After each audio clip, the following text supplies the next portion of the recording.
One. Ladies and gents, welcome your beautiful faces to the last minute challenger stream. We're here with EU Elite Stage 1 in the group fixtures, and we got quite a tasty last minute game, Pablo. I won't lie to you. Clutch Rain, Core Cat.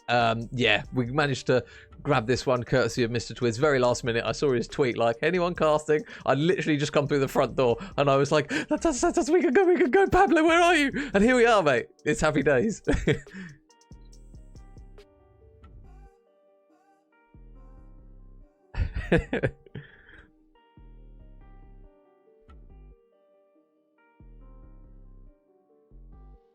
Yeah.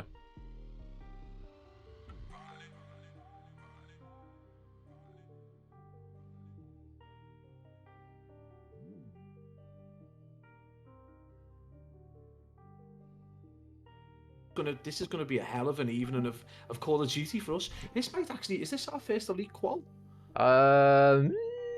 From our stream, I guess. I think we've obviously done them under Clutch, haven't we? We have done some a few group games and stuff under the Clutch GG possible, lads. yeah, but without that, this is the first one on our time. And I do apologise to the stream, and I apologise to you, Pablo, as well, because for some reason your audio wasn't coming through. It's fixed now. I did double check because I was paranoid, as I was frantically trying to push the button while not looking as though I'm panicking. I think we both know I'm just chatting bubbles, so it's all good. So we're all good. But I'll throw the teams up, Pablo. Obviously, for anyone who doesn't know, we've got a very good game on our hands here. Clutch Rain stacked, Twiz, Rafi, Cobra and Henry up against Denza, Maestro, Wardy and Chunk. So we've got a mixed bag full of players that we love for various reasons. So we can't really have asked for a better series to start this one going, really. Like, honest to God, like, I know we can talk about Clutch Rain till the cows come home. They've had a great season so far. They've come on leaps and bounds individually as players over the last 18 months in particular. Obviously, Twiz and Cobra have gone, you know, to another place. And we're worried with Brezzy dropping out that potentially any replacement would maybe make that ascent kind of halter. There would be a ceiling, but it hasn't. He's been absolutely immense and allowed Cobra and Twiz to go off. But a big story for me is, again, just Rafi has just blended so well in this team. Yeah. His hard point and his respawn game have been meticulous, immaculate, whatever way you want to describe it. And again, his S&D is usually, you know, on point. If he's not putting up the figures, he's probably pulling the strings for everyone else. But on the other side, Major, for us, this is a big one. Denzel, obviously, it's a return for him. He hasn't had a ton of reps. We know he's been out and about working with Core Cat, the brand of controllers that he's working with. We know Chunk and Maestro are utter demons, the young rookies that have come through, and just, you know, Maestro can absolutely dominate a series. But for me, the story for them is Wardy. Now, coming from Noctum, there was obviously an issue. I think Resi and Wardy, two very similar, super aggressive players. And for me, Wardy, probably the change has been perfect, and it's been great for Noctum as well. It's one of those things you love to see. When a player leaves, it can be devastating to the team or to the player. And this time, looks like it's worked out for everyone. Xiao Cruz is playing better over on Noctum. They've got a much more balanced team, and Wardy was dropping absolute figures yesterday. So really excited to see this game unfold. Yeah, I think a lot of we talk about kind of individual players and ability, but you really can't put a price on kind of team cohesion. And it looks as though it's a move that has benefited Wardy, and it's also benefited Noctum, because Wardy did have some games on that Noctum esports roster where you think, this isn't the Wardy that we're used to seeing. Obviously, all through Vanguard, he was arguably the best player in Europe on that game. Obviously, then last year, he didn't really have a huge amount of progress, I suppose, from him as a personal leap on the back of Vanguard and the year he had. You think, right, okay, he's hopefully going to go strength to strength and potentially be pushing into the league. But he found himself this year not necessarily in that pool of top tier teams that we're used to Wardy being on. So he's kind of landed in a Core Cat roster which has been kind of stitched together. You mentioned the likes of Maestro and Chunk, obviously two players that we've seen develop incredibly quickly. And then they're on with Denza, who has been there and done it all, really. So it's a very mixed bag of a Core Cat roster. But when we saw them in qualifiers, they looked very good. I think it's in many ways it's a perfect side. Sorry to break in, but you think about it, you look at the foundations of it. Den's a ton of experience, really clever player. He's, you know, the kind of player that will talk players through strategies, will go through VODs, will do all the things that a Call of Duty player needs to do. You've got an experienced, aggressive Slayer in Wardy who can just be left to go and dominate a map. And, you know, it's probably full of absolute information for the likes of Maestro and Chunk in terms of improving how they play as individuals. And then you've got got two absolute insane young guns. Maestro again, the issue may be that he might be too aggressive with Wardy, but if you think Wardy and Maestro go off in any game, they could dominate that series out of hand. They could start dropping real scary numbers. Well, and Chunk as well. I mean, I remember in Modern Warfare 2 we were talking about kind of if Chunk can become more consistent, his ability is there. Like when Chunk played well, that team battered teams, and we saw it in some of the qualifier games. I think he went, was it 32? I think one of the games I costed with Matt, he went 32 and 17 or 18, and they ran through that team that they played. I think it was, let me just double check because I've got it here. It was the Katana Gaming lads, and Chunk absolutely put them to the sword in that one. So he's a player that, again, on his day, I mean, all 8 players pretty much with what we've got here with these two teams have got that ability to flick the switch, and now it's just a case of, right, okay, in big games, which one of these teams is going to be doing it? I do believe we are actually now loaded into our map number 1, and we are, yeah. So Clutch Rain, Corcat, I mean, I think we just let the COD speak for itself, really, Pabs. We're on a sub-base hardpoint. Corcat actually looked very good on this when they played Katana Gaming. They absolutely battered them 250 to 91, so you would expect that Clutch Rain will give them a bit more of a better battle, but saying that, we're here, we're ready to go. Let the COD happen. Yeah, this is what we've been looking forward to. It's been a while since we've got behind the mic and got between two good teams, so it is going to be a tentative start, P1, as ever. Just that contest kill, just looking to try and set yourself up so you don't either lose position for P2 or you're able to break in and get some points. It is going to be very tentative to begin. We're approaching the latter part of the hard point, and there's only been 12 seconds in total that's being gathered, so it is going to be Corcat just going to get a little tiny bit of time as the boys from Clutch Rain look to try and make this P2 as much of a money hill as possible. Yeah, so Maestro going to hop up in towards the top window, but I don't think they realise that there's actually going to be 2 players inside the hill, so Maestro's going to just decide better of it and dip out, and meanwhile try and shoot the ankles of Henry as he dolphin dives across the screen. But they've got to be careful. Chunk's going to now drop down, and man on the right in Henry, he's not going to spot him, though the comms potentially not coming through for that coordination. So Clutch Rain in towards the P2. They're already set up, but look at the pinch spawns are now coming through. Number 1 and number 2, both spawning out the back.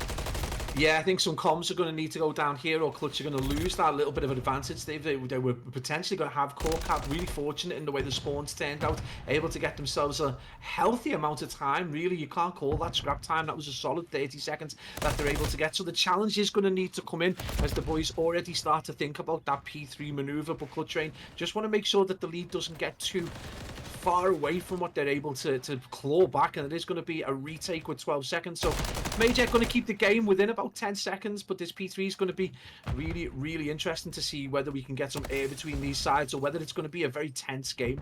Yeah, well, Denz is waiting for a little bit of reinforcement because he's trying to head his way through warehouse, and there's going to be a lot of players here, Cobra being one of them. Denza has now spotted him as they slowly edge their way around the corner, but Cobra just going to stop that first push. So the high ground now, it looks as though it's going to be number 3, Wardy. He's going to be the man to try and drop on top of those players inside the hill.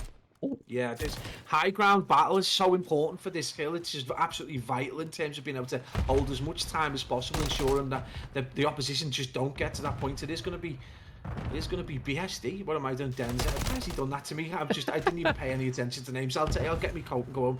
But yeah, it is going to be Denzel just looking to come around the side to try and get some picks.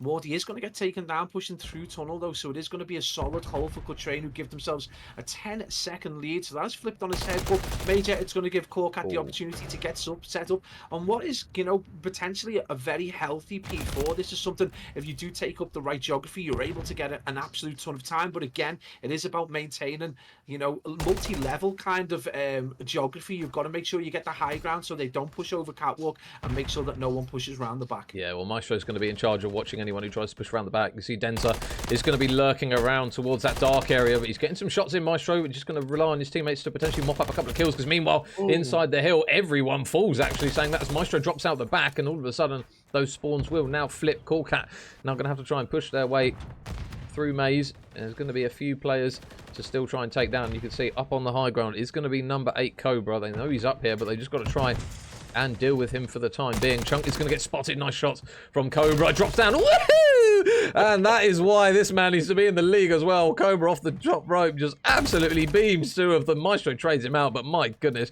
what a talent that boy is. Jeez. Yeah, they can't handle him. No one can handle Cobra. He's an absolute demon. But yeah, he gets a 5 streak, so not quite going to get the Predator in the back pocket. And if anyone doesn't believe that Major Chafin is earning this tonight, he's got a KFC can't touch right mate, by him. it's so painful. I had to blow you up. Sorry, man. Yeah, it's going to be a really big P4 going down for Clutch Rain. They're able to almost double their lead. 50 seconds now stands between the two teams. So Corcat just, you know, that initial enthusiasm has gone the way of a team kill as well as Chunk takes down Wardy. So right now, Clutch Rain flexing a little bit, showing a little bit more experience, and they, you know, are the favourites technically going into this. They've been one of the top, maybe, you know, 2 or 3 in the top 2 or 3 this season. So yeah, this is going to be a big shout for them. But Major, you know, Denza, you know, he hasn't had a lot of reps. He hasn't had a lot of opportunity. 7 and 10 is not too shabby for someone literally just stepping in. His team aren't doing too bad, but they're not able to convert the kills that they are getting into solid time. And when you've got Rafi doing as much work as he is doing, it is very difficult to contest with. Yeah, I think a lot of it is just the ability that we're used to seeing Clutch Rain provide of just being able to juggle hills and rotate over towards the next hill, flip the spawns right when they need to, and that is exactly what they're doing at the moment. They've got Corcat on strings in terms of just playing those spawns and flipping them at the right time. Cobra going to be watching down the outside, but it looks as though a couple of players down towards his ramp side are going to make short work of him. Denza takes him down. Trophy is there. He's going to have another one. Mr. Vavavoom himself, Thierry Henry, is just waiting for him, but he's not opting to move. They don't want these spawns to flip. But meanwhile, in towards P2, Chunk's going to go, and that's a big kill potentially from Chunk. He's got to try and stay alive in the back, but he's not going to be able to, and those blue arrows will still keep spawning out the back of P2. Yeah, I don't want to like change the momentum here, but P5's crap, right? I just think P5 is a rubbish hill. It's such a non-hill. It frustrates the crap out of me when you watch teams trying to fight over what is essentially, it feels like a P1. It's so annoying.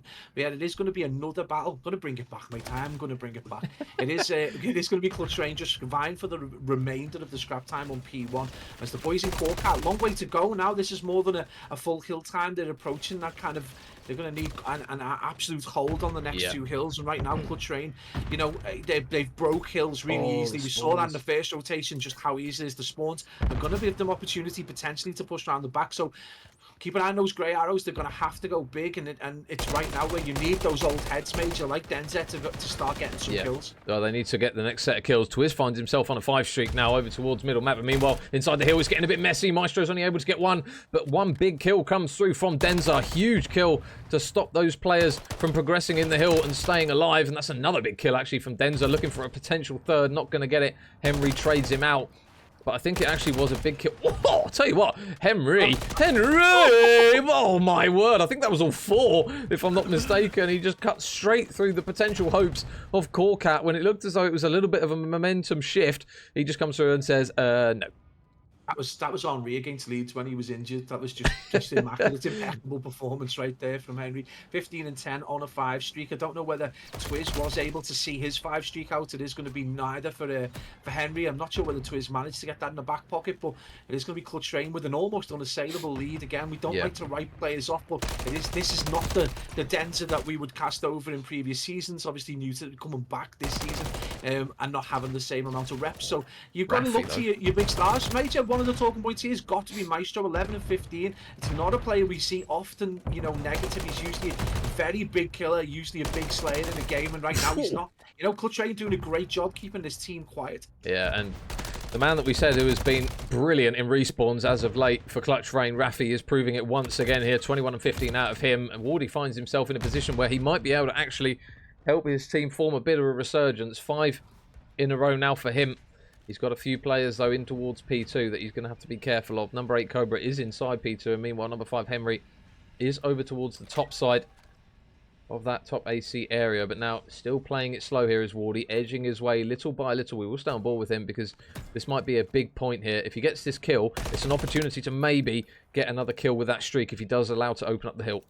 Yeah, Cobra's got a big job here. He's not going to... Cobra, again, similar to Maestro, being very quiet, 11 and 16. Not a player we usually see with a negative KD, but again, when your compadre and Rafi's going off as much as he is, then you can understand interactions are going to be at a minimum, but 204 plays, 116, only about 30 seconds remaining over on this hill. This has been a solid hold right now. Corcat just can't break in. They're just not able do it. Really clever play. You saw in the previous rotation the way the Corkat tried to hold it down, and just, you know, minimal kind of space, minimal kind of viewing platform. They weren't able to get the picks. Clutch on the up and take up some great positions. And not only that, Major, they're able to start to rotate and think about that next kill. Yeah, and they're combining for 9. Oh, there you go, Caster's Curse. It does eventually fall that streak, but they are so close to getting this one done that Denza has to pretty much be a one-man army over towards his left side, because they are still spawning out the back of the previous hill. Nice shots, though, from Denza. Blimmin' hell.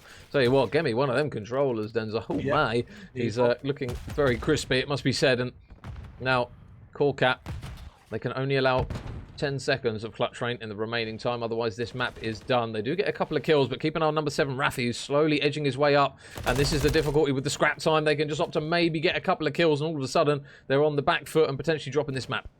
Yeah, this is the thing. I mean, we talked about potentially someone like Junk having a bad map can cost teams, but his whole team right now, with the exception of Wardy, who's put up some big numbers, not able to do it. Only 6 seconds remain for Clutch Rain as they look to try and bully their way onto this P5, but right now it is going to be Maestro just trying to bring up the defense, trying to get aggressive. He is going to get taken from the top though, so this is going to be the top window point. Henry is going to get some picks as well, but they're just tentatively waiting until they get that little bit of control to try and get onto the hill. And again, it does look like that with 8 seconds remaining, they can do it from here. Can Henry get that defensive kill in order to turn it around? Does not need to, Major. Clutch Rain with a much deserved win, and really they dominated the whole series. Yeah, and I think that is just what a good, well-established team looks like. We saw the mid domination in probably P3 to the start of the second rotation, where Clutch Rain just got such a substantial amount of time, even just in terms of kills. I mean, you look at Henry and Twiz. Big map from Twiz, actually. We were calling out Rafi for playing well, but again, Monsieur Twiz, who we all know and love, big map again from him, Pablo. He's putting up numbers consistently for Clutch Rain. And as a unit, as a 4, you just look at this team now and you just think inevitably one of them will go big on a map. And when you've got 3 of them doing it, Corkat just find themselves in a bit of a blender in that one. But in terms of fusion as a team, Corkat will look at that and go, listen, we've not had many reps under our belt in comparison to this Clutch Rain roster, where the core 3 have been together for pretty much the majority of it. So map 1 dropped for Corkat, but not necessarily the end of the world. It's just a very good Clutch Rain team. Yeah, I mean, this is the thing. We talk about the worry for Clutch Rain fans when Brezzy went into the CDL was that, are they going to get a replacement that brings the dynamism that Brezzy brought? Well, I think that Henry brings something else. I think it makes the rest of the team pick up some more of the pieces that Brezzy left behind, and Henry does something. He's always been a very good fundamental player. He's never been a player that goes into like stupid like 0.6 KDs and things like that. He's usually provides like a good kill death ratio, but he's very sensible as well. He's a really good team player, kind of player who will play the objective and is not going to, you know, make simple mistakes. He's not going to cost you spawns. He's not going to make those kind of errors. So really fundamentally a really good pickup for the boys of Clutch Rain. And you know, if you were to pick up, you know, if you were to say if Clutch needs a 4th out of the Brezzy's gone, who would you pick? You might not necessarily out of the, you know, all the players in the EU pick Henry, but what an astute move it's been so far. Yeah, I say that the roster at the moment, we saw kind of when Henry first come onto the roster, obviously they weren't going to look as immaculate as they did with Brezzy. A, because Brezzy is Brezzy, and B, because as a core 4 they had a lot of reps under their belt, so it would have been out of order to expect Henry to come in and all of a sudden Clutch Rain just pick up exactly where they left off. So I'm not really surprised that this team is getting better quickly with Henry. We know the ability that he's got as a player. It was just a question of how long it will take the team to kind of merge, and it looks as though the roles on this team have just fallen naturally for all of them. Again, we've kind of highlighted how good Rafi and Twiz have been. It doesn't look as though this inclusion of Henry has slowed anyone down on this team at all. And I think we're going to see that towards the later stages of Elites. I know there is a little bit of a disparity in terms of Clutch Rain probably, again, still second, if not third favourite when it comes to EU at the moment, and Corkat a little bit further down. But then again, saying that, with a few more reps under their belt, there's no reason why this Corkat roster can't develop. If you're going to look to an EU set of players or an EU duo to train the likes of Maestro and Chunk to be better players, not exactly a bad duo when it comes to Denza and Wardy. So, like you say, it's a good balance. Wardy and Denza, it's just a great pair, aren't they? It's just, again, our big concern going into this season when Brezzy moved to the CDL was Twiz going to be able to maintain that consistency we said that he needed to kind of improve on over the last 18 months, and that just hasn't dropped either. Worried us that he's super aggressive. He tends to push really high, especially in S&D. You're going to see kind of Twiz come out the blocks and try and dominate this S&D. So it's one thing we did worry about with Brezzy moving on, is that like chill factor gonna be removed, and Twizy, the shackles are off and make the same mistakes he used to make, and it hasn't serviced at all. No. He's been really restrained in the way he plays. He's been really clever, and that's just something I think hats off. And I heard some worrying news about two of the younger players in the scene that they weren't happy going over VOD. They weren't happy, looking at doing the basics, fundamentals outside of the game. And I just get a feeling that Twiz is the kind of player who will sit and watch his individual gameplay to improve it and watch his team gameplay to improve it, and he's just a real testament to personal improvement, making the opportunities for you so much better and helping your team to really go somewhere else. Yeah, well, funny you should say that about Twiz, because as soon as we finished the stream the other day, the first person who messaged me asking when the VOD was going to be live was Mr. Twiz. So yeah, it doesn't shock me at all if he's really putting in the hours, and it is paying off for him, which is the main thing. And the first blood going straight in the way of Clutch Rain in towards map number 2. If you guys did miss map number 1, 250 to 141, it finished in favour of Clutch Rain as we find ourselves in the map number 2. And business as usual, minimap will be blocked out of respect for the players and their strats. But if you guys want to see something a little bit funny, make sure you stay for our second series, because we have a unique minimap blocker courtesy of Steve Vortex for his game against 22 Esports. So keep your eyes peeled for that one. But meanwhile, perhaps on this one, very, very slow opening round, it must be said. I relinquish all responsibility for what's about to ensue. But yeah, no, I mean, it's been very cautious. Maestro, a very aggressive player, does get taken down first. It is going to be Twiz with that kill as well. So yeah, Chunk's just going to try things up. Rafi again, the kill feed is just going to go a little wild as the players do fall all around. It is going to be Wardy all on his own in 1v3. With only 20 seconds, it's going to be a bit of an impossible mission for him. Bomb is no man's land, I believe. So yeah, it's going to be a little bit difficult for him. This is about the time you'd normally eat yourself off the mat. He does see that, but Rafi does have the sense to just move out the way, and it is going to be a Clutch Rain win. Surgical, maybe? Yeah, just very, very clinical. I think the weekend when we saw Wardy on this map, he was very, very well equipped for flanking the who was it they played again? I've got to double check. Yeah, Katana Gaming. So when they played Invasion Surge, Wardy was always holding flank and then would wait for the chaos to ensue, and then he'd hit the flank. Whereas in this one, I think it's going to be a case of no matter how engaged Clutch Rain get in some of these gunfights, you've always got the likes of Rafi and the likes of Cobra who will just be kind of second guessing a flank on the cards here. So I don't think he'll necessarily have an easier time as what he did this time. But Clutch Rain, first round on the board, and it looks as though Mr. Denzer is going to be very, very busy over towards his B site. Yeah, Denzer's gonna require some support very soon. You can see number 1 in Maestro is just starting to make his way around. I think some information has been gathered. A couple of stun checks have gone out, and I think their call has gone out for a little bit of support. But just keep your eye on number 7. Oh, sorry guys, you got mini macro, but number 7 is just going to be hanging around that. There's going to be a huge gunfight over towards the Clutch Rain spawn. It is going to be Cobra that does get the kill, but it's going to leave him in a 1v3, almost an identical but a reverse position, the anti-position of the previous round. So Cobra with a big job to do, but plenty more time to do it. Yeah, and you guys missed it off screen there as I switched literally at the last second before. I believe it was a little two-piece from Wardy. But now Cobra in towards Dark. Whoa. Ooh. So lucky to get away with his life there. Wardy goes on the charge, so no hesitation there from Wardy. Chases him down, grabs the kill, and it will be around on the board for Corcat. And I suppose this is what they've got to kind of really do, Pabs, is kind of go toe-to-toe with them and potentially... Because I don't see a map in which Corcat run away with this one. I think it's a case of they've just got to try and keep toe-to-toe with Clutch Rain and then potentially try and pip it at the end off the back of a little bit of a wafty round 11. But saying that, how wrong have we been in the past? So we'll have to wait and see. honest to God, if I was a betting man, I would be homeless. I'd just be on the street. I'd be trying to do this cast from a stolen mobile phone, on the street because we'd have no money. Honestly, I think they need to dig in. They're going to have to make these scrappy endeavors because Clutch, I think, are a little bit too sophisticated for this core cut roster right now. Don't get me wrong. I think this team's got the potential to go big, but right now they just need to dig in, make this horrible, just play horrible, get your Yeah. trades, be ratty, play ratty spots, just as much as possible, break the rhythm of Clutch Rain. And I think for that they need someone like Maestro or Wardy for that matter. But Maestro's been a bit quiet to just go ham. I think he needs to find roots, get the SMG out, and get behind them. Just anything just to make this horrible for Clutch Rain. Yeah, I do feel sorry though for the guys that run SMG on Invasion because you have about 2 spots probably on the whole map where you can make a difference. Otherwise, out on some of these lanes like Cobra's watching down, it is so hard to make an impact. But it looks as though the bomb in the hands of Chunk is going to be going over towards this A site. They're slowly trying to clear it out, but Braffy, he is watching from dark, so there's the info. Nade on towards Chunk on the bomb. Is he going to manage to stay alive? He is just about by the skin of his teeth, and he's somehow still alive, but finally falls. And all of a sudden, it will now be Raffi, last man up. So although they do take Chunk off the bomb, Raffi has got it all to do. Does spot one, but Wardy, quick reflexes, manages to get the kill.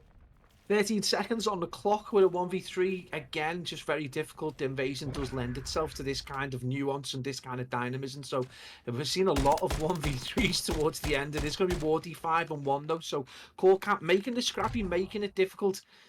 Clutch Rain, maybe you've got to start to think about potentially getting a little bit more aggressive. And know the boys have been reasonably restrained, but the likes of Cobra, the likes of Twiz can go absolutely off. Henry right now 0-3. Somewhere we don't like to see him, but again, it is only a 1-round deficit. Been very slow rounds so far. Caution has been the tail of the tape in the first 3 rounds, but this looks like a much more aggressive push from Wardy. He tries to get that geography and tries to take up as much of it as possible and try and get some picks. Major Corcat with a good opportunity if they can get this first blood. Well, they've gone pretty much past the 70% mark, and that is 6 in a row now for Wardy, and a cruise missile ready to be used as and when he chooses. So really nice work there from Corcat. They just took the space in towards that P1 building almost instantly, uncontested. Twiz, though, nice little bit of a read there to take down Chunk inside P1. Wardy still just lurking outside for the time being. He does have Maestro watching down this A lane, so next pick's going to be all important. Cobra and Maestro just exchanging pleasantries from a distance at the moment, but they are just being a little bit patient. But it looks as though this is now going to be the green light for them to push Pabs, and it might be a very, very difficult push here with Wardy. Yeah, this is it. They've allowed the team to get a little bit too high, so they're going to have to get a quality trade. Wardy's done well to play his life. The Renetti isn't going to be enough. It's going to see Wardy into the next round. It is going to be a 3v2 with the advantage going the way of Clutch Rain. Twiz with bomb. There's going to be Denze. I don't think he's going to have seen the player behind Tank, so that's going to be what him down. Maestro Major left all alone. He's still on that fat donut. A good opportunity for him to get on the breadstick, but he's got to go big and he's got to go strong. 32 seconds on the clock. Oof, well, there you go. No breadstick as of yet. Clutch Rain cut through them in that round. And it will potentially be a case of whether Clutch Rain can just start to read what Corcat are doing. I say their strats potentially not going to be the most in-depth as a more newly formed roster, but it looks as though Clutch Rain make a good adaptation to that. But it was off the back of a good first blood as well, Pab, so potentially one that slipped away from them a little bit there because they overchowed a couple of bits. Obviously, when Denzel was at the end towards DVDs, Maestro was literally as far away from him as possible, so not necessarily able to play it as a duo, and Clutch Rain just picked him apart. Yeah, that's the key, isn't it? I mean, we talk about playing ratty and needing to play horrible, and one of those aspects is making sure that you're there for your trades. It is difficult if you're going to leave players out in exposed areas or far away from the action, but again, it is a strategy, if the players don't concentrate. But again, it is going to be first blood, second round in a row where the boys of Corcat have put Clutch Rain into the deficit, so a 3v4.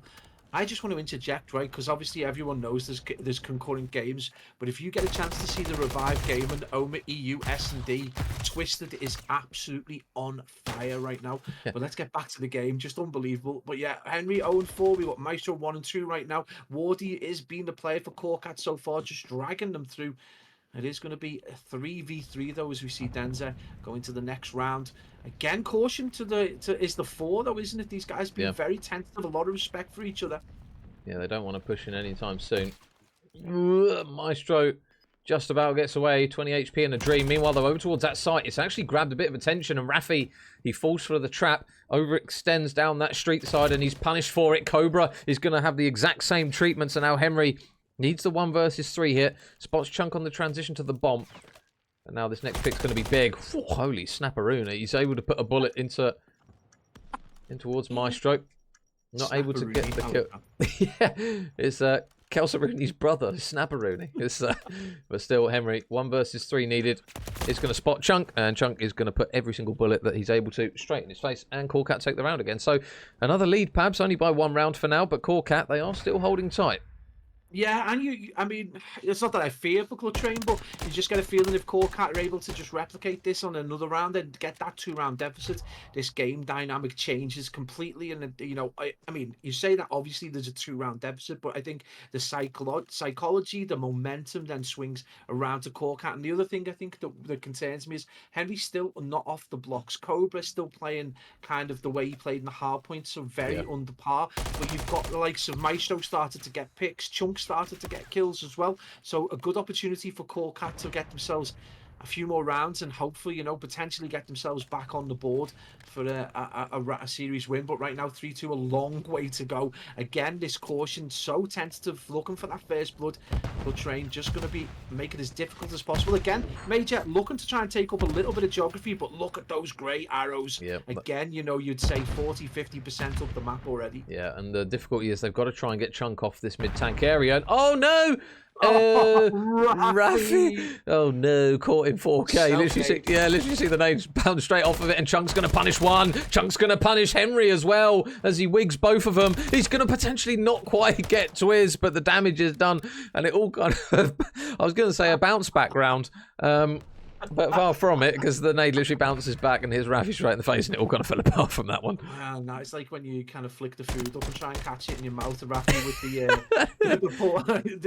the poorly cooked, overcooked nade, we would say, and it just gets straight into his face. But again, we talked about them. Corcat, if they get this second round, this 2-round cushion, this is a different kettle of fish. We're seeing Chunk start to put up numbers 4 and 5 now, and you know, get that 2-piece Denza again. You know, he's pulling the strings in the background, barking command. So yeah, this is a good opportunity for them potentially to just see this out. Coltrane, you know, they're far from surgical. That first round looks so good, but it's not led to anything special since then. They've gone off the boil, and the fingers need to start be pointed. 0-6. He's one off the agency. Major Henry needs to pick things up. Yeah, well, can Henry stop his struggles? That's the question. Oh, no. Tell you what, when people are literally shooting your shin pads off, you know it's going to be a rough map. So Denza. I said get ratty. Yeah, well, there you go. That's literally a pixel out of place, and these lads are able to spot it. I have no idea how they managed to do it. Like, I could be an inch from my screen, and I'm squinting, not able to see anything. But we are going to actually hear that streak come down from the sky, and it's going to be punished. Raffi and Henry. Now the last 2 up. Raffi, nice shots, though, to take down one. He takes a second as well. Chunk on the bomb is completely left on his own, not able to do anything. Raffi going to get overly aggressive in towards Ruggs, but now Wardy going to try and reposition. Henry is waiting just outside it. Is it going to be the first kill that Henry's able to get so far of the map? And they will actually mop him up. It's going to be Raffi off an off angle that's able to take him down. So Clutch Rain do take the round. The struggles of Henry do continue, but at least they win the round. Yeah, I mean, that's all you can ask for, isn't it? You know, if you're able to get at least a round and maybe the series at some point, you don't care. You know, ultimately your performance is irrelevant, but I'm sure Clutch Rain and I'm sure Henry would like to start to contribute into this game. A 1-round deficit is definitely a better position than they were in, especially if they can get the momentum back within themselves. But it is going to be, I think it's going to need to be Henry who's going to be the player to pick things up. Because right now, Corcat, again, you just feel, you know, an unfortunate set of circumstances. Raffi really able to get that 2-piece when he shouldn't really been able to do it. So a good opportunity now for Clutch Rain to turn things around off the back of a nothing round almost. Well, speaking of nothing, Henry still has nothing. So he's going to try and look for something. Mate, his donuts giving me diabetes. Oh, mate, I love donuts. I'm going Blue Water soon to get some Krispy Kremes. Can't wait. Not today, but in the near future, this weekend. Anyway, sorry, my appetite was talking for me. I don't know where that was going. How are you so thin? I don't know. People ask me all the time, but it's now going to be all first blood. Wardy able to get it onto Henry, and it might potentially just continue to go this way for the whole map. Whoa! And I'll tell you what, if Wardy's winning that one, you know it's going in your favour. Raffi finds himself now on a 5 streak. Maestro with a big duty on his hands. He's not able to do it, and Clutch Rain take another round. And, well, we're tied up. And, well, we had a little bit of a waft in the early stages, Pabs, but it's well and truly coming to the forefront now. And, unfortunately, it's not the waft of donuts. It's a waft of round 11. Yeah, I fresh and required because it's definitely heading that way. I mean, we say definitely. I don't want to go full map man on anyone, but it is 4-4, and we do know that these guys are ping ponging hard right now. But I'm sorry, Corcat, that Wardy kill was deserved a Corcat round. Yeah. Incredible, 10-4. We talk about this move from Noctum and how it's benefited both teams, but Wardy is a different player. It's last year's Wardy. It's the Wardy that went, you know, to NYSL. Was it that he went to, and he was in the academy team? So it's that incredible player that can take over a map right now. 4-4. If the rest of his team could just, you know, we expect Maestro to go huge as well. If we could get him to get in the same level, then potentially we could see Corcat get this back. Twiz is going to get the first blood major, and this is starting to look more and more like Clutch Rain of old. And I say old, I mean in the last few months. So a little bit more surgical. 10-4 for Rafi. We know how good he is at S&D. He's probably begging Henry right now to please get a kill. Please, Henry.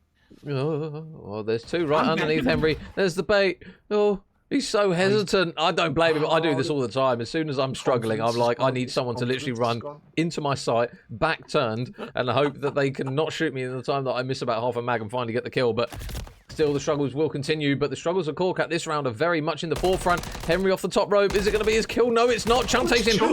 Ooh, Chunk gets the second as well. So 1 versus 2, not quite able to do it, unfortunately.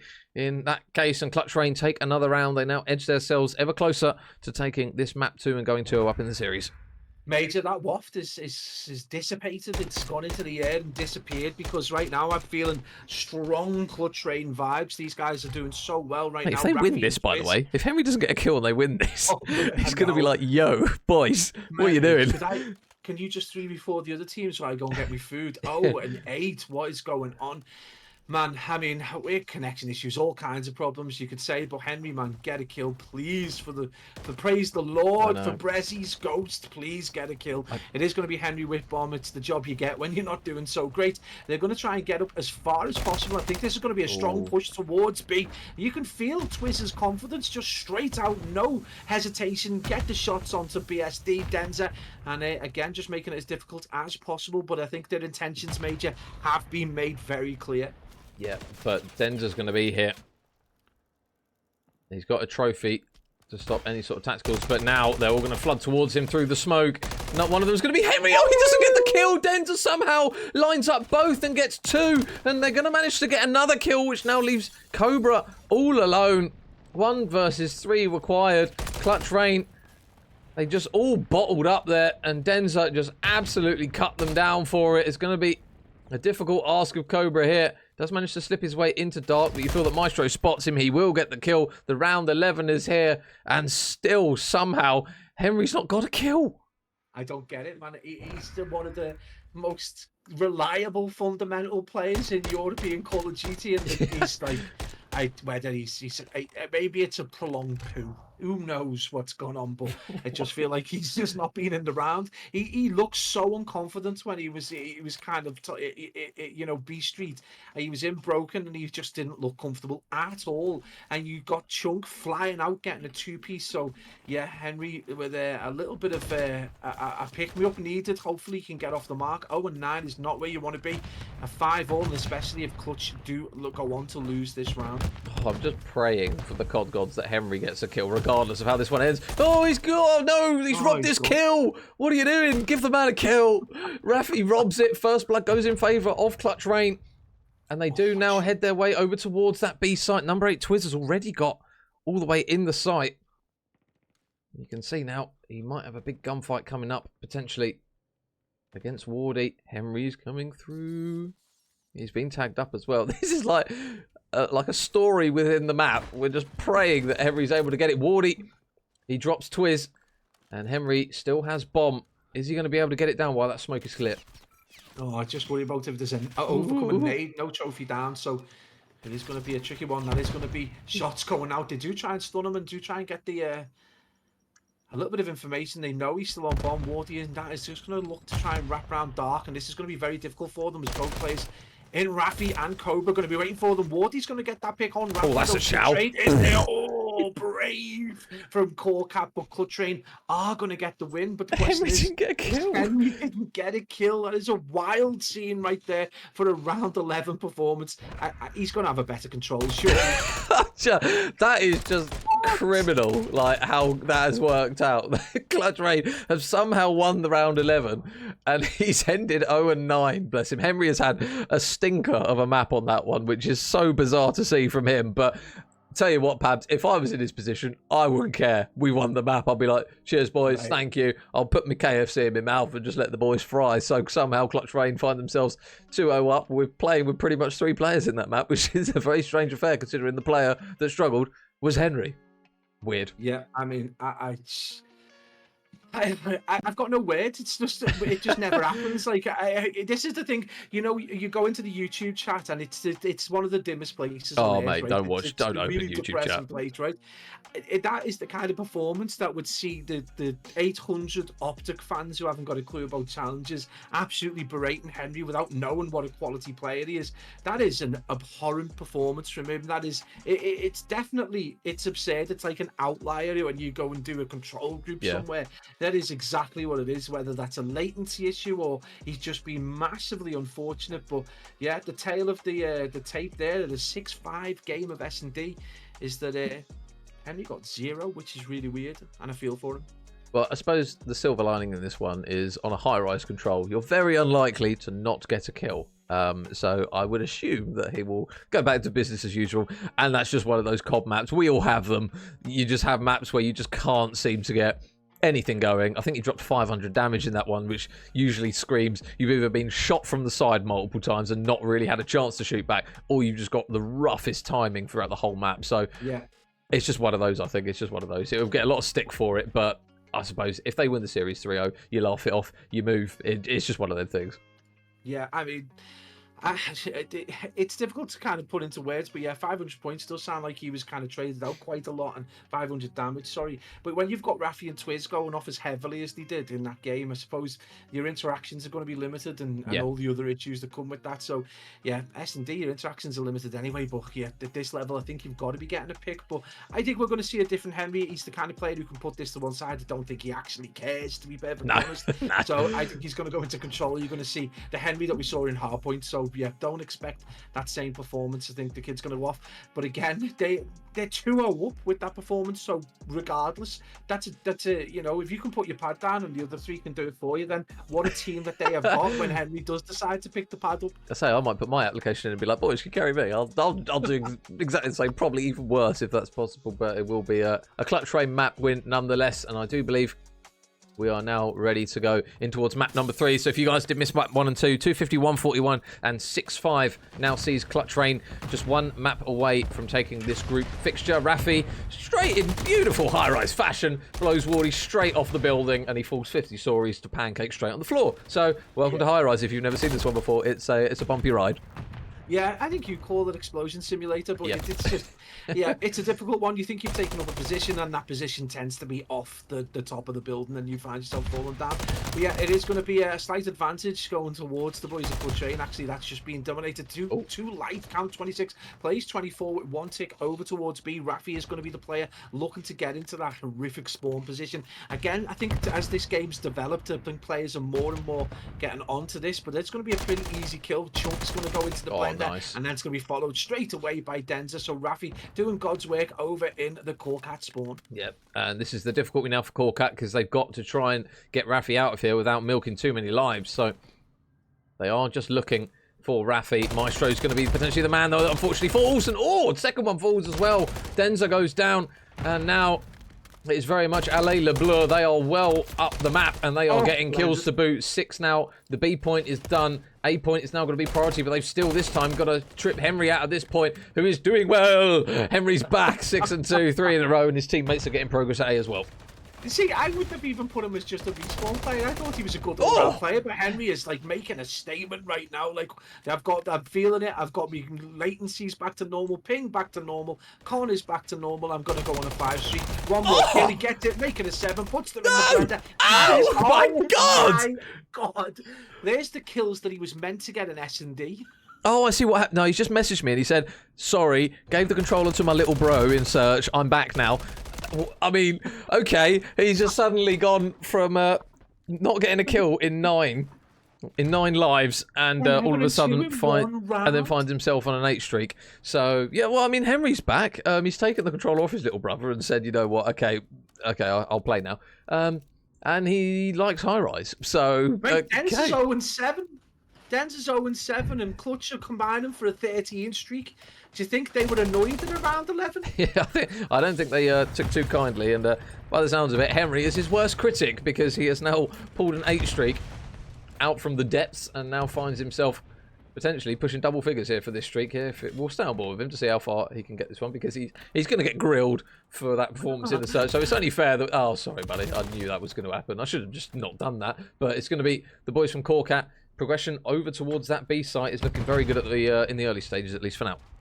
Yeah, they started that game. They had 9 kills between them, while Henry alone had 11. So yeah, a bit of a problem moment for them. But looks like Corcat have managed to just turn the tide a little bit. That B zone is into the 3rd tick, and it does look like it's going to have an opportunity to get dealt with. Stunts are going to go out though, but Chunk is going to be that player. Needs to stay alive, but Rafi's going to be there for the 2-piece, which is going to put pressure back onto Corcat. Again, trying to do it from top heli, but Twiz is going to deal with that Denza problem. And again, that B zone is going to go back to 2 ticks. So the problem is going to be with Corcat still, as Clutch Rain still looking to dominate this.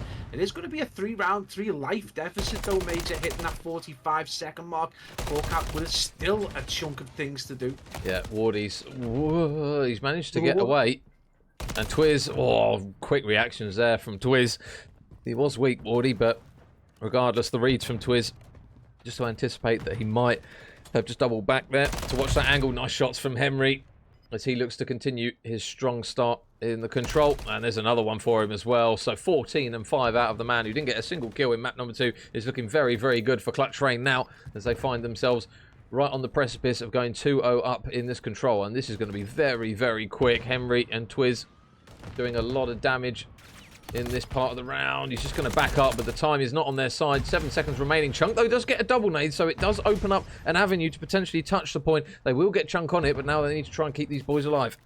Yeah, this is going to be a big moment for them. Touching Zone B is going to be all important with so little time left, so it is going to be all about that, and it's going to be unfortunate for them as they dip off the hill at the wrong moment, just trying to stay alive, and it's going to be 2-0 to Clutch Rain. Major 1 round away from...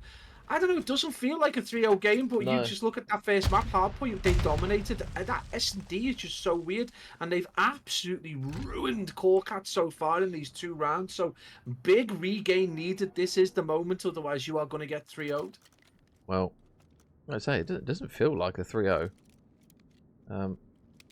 Yeah, really bizarre. But, hey-ho, we find ourselves on the edge of it, so... Corcat now need the reverse sweep in the control to keep their hopes alive in this one. And they're going to need a strong performance coming out of quite a few of their players. Wardy's currently the only man going positive at the moment as it all kicks off over towards the B point. Henry and Cobra, though, again, are just straight out of the blocks. Absolutely rapid. Chunk's going to try and potentially run a route here. There's going to be a few players, but number 3, Cobra, he's going to be watching it. Chunk should be able to mop up Cobra. And he does, so they do manage to clear those players out, but they need to just try and progress their way up the map. But every single time it looks as though they're trying to get their way past that 50 mark point, Pabs. The Clutch Rain lads just gun them down. Yeah, I mean, it's just been really difficult for them to get any kind of foothold in the game. You can see just how far they're going. Denz is just going to do a little bit of parkour to see if he can get in, but the setup from the boys in blue is immaculate. Again, he's just going to get that 1 pick over towards. It is going to be... That Denza, swear down, Denza just got a kill and it just didn't go his way. I think it went to Twiz. Twiz is going to get 11 and 11. This guy's Clutch Rain have been absolutely on point today. But yeah, Wardy, the only player positive right now. A little bit of progress is going to be going down towards that 8-point Denza. Nice flank all the way around. Going to surprise them. Does go for the 2-piece through the tarpaulin, but not able to get that second kill. And still in a great position. Denza right now is just feeling himself. He is only double negative, but he's just given free roam of the map so far. Oh, but this is what he's able to do. Oh man, not able to get anything more going though. Clutch Rain. They've got 2 ticks on A, they've got 2 on B. All it's going to take is a clean wipe and a stack on either of those points, and one of them will be done. And they've still got a decent chunk of time as well, 50 seconds to get 1 tick. Well, not even 1, as Corcat have opted not to try and get that last bit of the tick down completely. But now Twiz around the back. He's able to take Denza down. There's going to be a few more players coming off spawn. The comms that he's in their spawn is going to be there. So nice work there from those lads. But they've still now, this time, got to deal with Henry, who is absolutely battering still on high rise. 19 and 9 from him. Hunting down his 20th kill. Is Denza potentially going to be it? No, he's not, but the shots are in. The damage is done. The A point is almost done. The map's done. The series done. And unfortunately, so too are Corcat. They will lose that one 3-0 and Clutch Rain go powering on.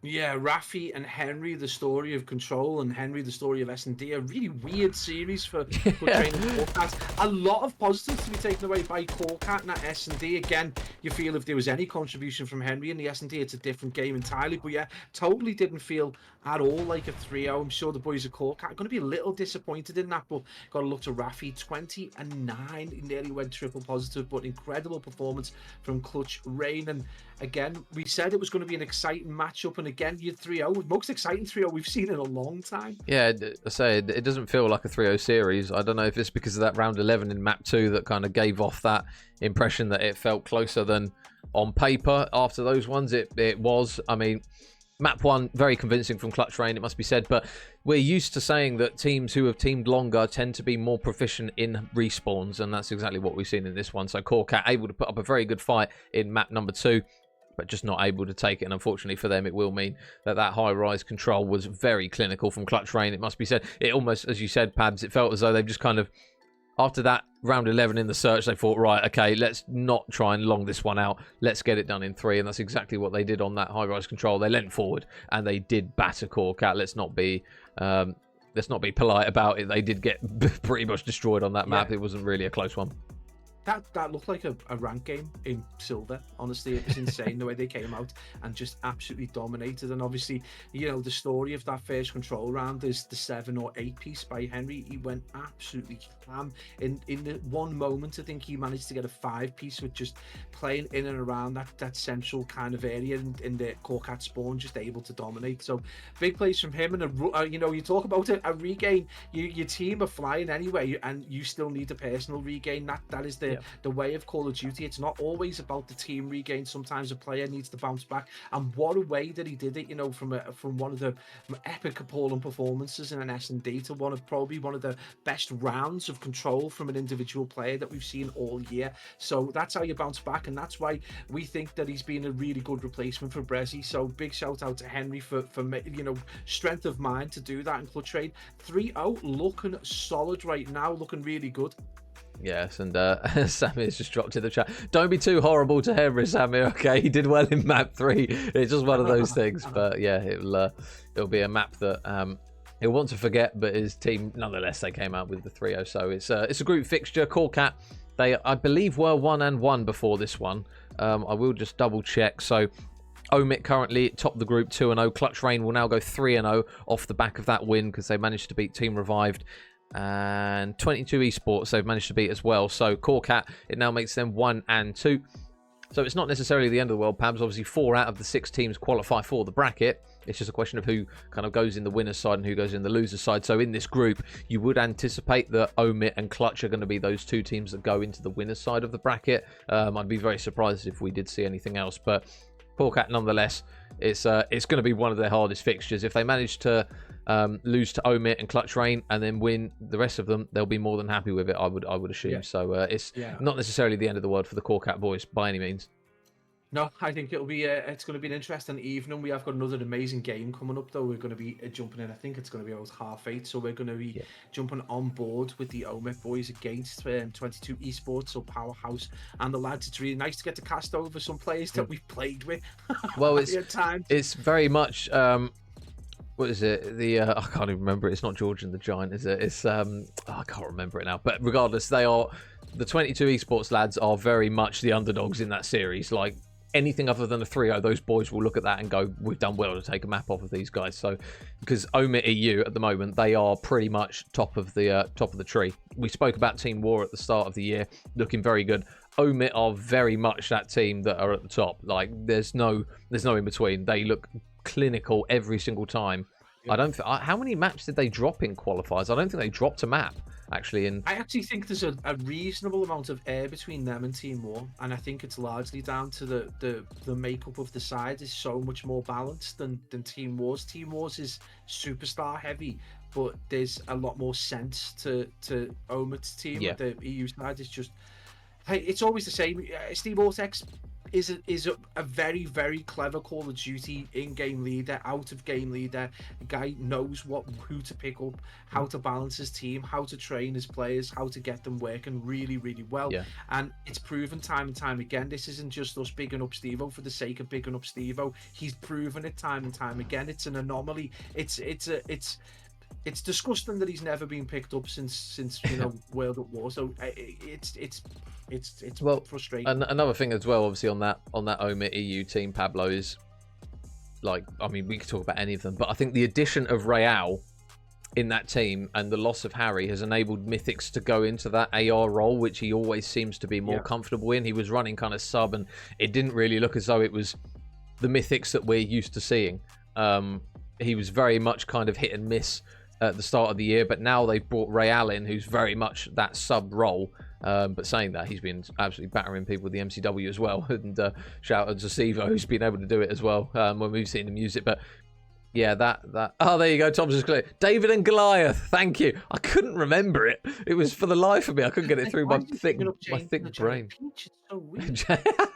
It's like Jack and the Beanstalk. We'll just go through all of them and see eventually if one lands. But yeah, that Omit team, we can't literally fault them at the moment. They look very, very good, even with the recent addition of Real, who's now been picked up actually by the Spanish lads in the CDL. So yeah, very, very gassed for him to be able to still be playing, obviously, in challenges. He won't be on the main starting roster, but he's where he belongs, Pabs. I mean, when we saw him in applying a bit of pressure to Eric Boom, and I think that's what Eric Boom needs, was just that little bit of motivation to just to get his head down and do some work. I really want to see what he's able to do this season. He's been one of the players that we've absolutely bigged up for years, and it's great to see him in there, but now we want to see him, make that extra step and solidify himself in the league the way some of the other EU players have.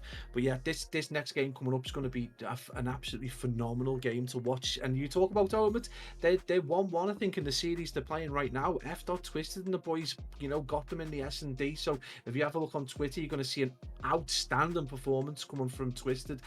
One of the 4 players that we got to cast in the team, Twisted, Aspect, Chunk, and Maestro, were a 4-man at one point, if you can believe. Imagine how much of a problem they were on the map to deal with. But yeah, it's really good to see that those guys are going on to take some scalps. They haven't won the game. They're not likely to beat Omid, but they've managed to get an S&D. They've kept themselves within this and put a little bit of pressure on them. So really interesting. And that could have, if they are able to do an upset, that could have ramifications going into this 22 esports game as well. You could see a very, very motivated Omid EU side. Yeah, so we'll have to wait for that one, guys. Obviously, as Pablo mentioned, as soon as the Omid roster finishes, I believe it's on main broadcast, isn't it? On youtube.com/COD Challengers. I think it was on there from what I remember. And it's one of the streams. Yeah, so I think they're currently on main broadcast at the moment. So as soon as that series is finished, I believe the 22 esports lads will be ready to play as well. So we're going to have a little bit of an intermission, guys. I'll keep the stream live, but it will be on a Be Right Back screen for quite a considerable amount of time. I won't lie to you, and we'll obviously sort our stuff in the background because we are going to have a bit of a break. So feel free to go for food. I've got KFC staring at me on the floor at the moment, so I will happily be inhaling that during the break. And when we come back, we will have that Omit GG EU game up against 22 esports. So yeah, we'll throw it to a quick break. I'll tweet out when we're pretty much ready to go, so you guys can have a look if you do want to have a look on Twitter. And yeah, we'll be back very shortly, guys. Thank you very much for your patience. We will see you for series number 2, hopefully sooner rather than later. Finger licking good. It is really.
Funny Fun Beats.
Ladies and gents, thank you very much for your patience. It's not 3-0, don't worry. I've just forgotten something. There you go. It's 0-0. Omit EU and 22 Esports is going to be our second and last series of the evening. Pabs, we have very much got David and Goliath. Shout out my boy UniD for telling me that that's how it is, and my brain just wouldn't function earlier. But we've very much got... go with James and the Giant Peach. It's just food on the brain. I'm all right now. I've eaten my KFC, so any food references, feel free, crack on. I'm good to go. But yeah, we've very much got a instance of Omit EU. They just want to power through this series, get this one done, push their way to the top of the table in Group B. And then you've got 22 Esports, the team who are coming in as the huge underdog in this group. They're going to be happy to take maps off anyone, really, as and when they come. And they're just happy to be here, really. So they've got an opportunity to kind of sit back and say, listen, we're not expected to do a huge amount in this series. Let's just learn from it. And there's not really a better team to learn from, really, than Omit EU. There might be an upset. Never know. We won't count it out just yet. But you would assume that Omit EU are just going to look very good in this. Yeah, I think this is just going to be a big experience moment for the boys of 22 Esports. They've been, going for a couple of years. They've by far got the best logo, by the way, in challenges right now. But they're a really dedicated team of guys. I actually want one of the really white hoodies with the little bear in the middle. It was so good when we saw them at land. Yeah, that was sick. This is so nice to see the orgs that have started off as kind of small ACCLE kind of Detri orgs that have made their way to challenges and got in here. So yeah, really excited for the boys at 22 Esports. It is going to be a massive struggle for them as they go up against Europe's best. I mean, there's no other way to put it. These literally are the best team in Europe.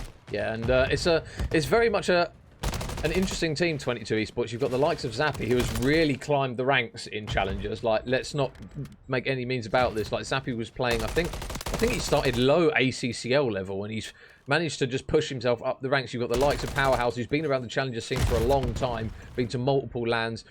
Cruel, we've actually cast a few times, I do believe. Don't think we've seen anything of Luto. So, again, it's a mixed bag for 22 Esports. We know what this Omit EU roster's about, Pabs. We'll talk about more about them in the intermission. But already, tell you what, opening start, 22 Esports, not necessarily a bad start. It isn't, but you expect kind of, the less experienced team to really fire out the blocks at 150%. Are they going to be able to keep up that momentum or concentrate? It's so difficult to do when you're having to deal with these legendary players, but right now it's going well for them. They are going to tie things up, so all that momentum, all that aggression is going to be for naught right now with a slender lead that they've got. It is going to be Cruel on the hill as they start to jockey to try and get towards this P2 Omit. Just taking the time, Steve Vortex yet to pick up his pad. 0-5. I'm pretty certain things will change with regard to that over the next few hard points, but right now a bit of a contest for P2, something we normally see on P1. It's really heavy right now, and it is going to be a green kill feed. Major has the worm turned. Yeah, well, they are now going to have to make a long route all the way over towards P3. It looks as though a couple of players on the side of 22, 3 in fact, are going to try and fight for this. Cruel alongside Powerhouse is going to do it, but 2 will fall. Zappy now edging his way around the corner, and Wee Man does what Wee Man does in terms of just chewing through 3 players in quick succession. So, shout out Chill, who will have an extra special feature in map number 2, as you guys will see. But he's done a very sterling job there, as we're used to Wee Man doing, and it will be his team on the rotation, and this lead is slowly edging the way we would assume it would have gone.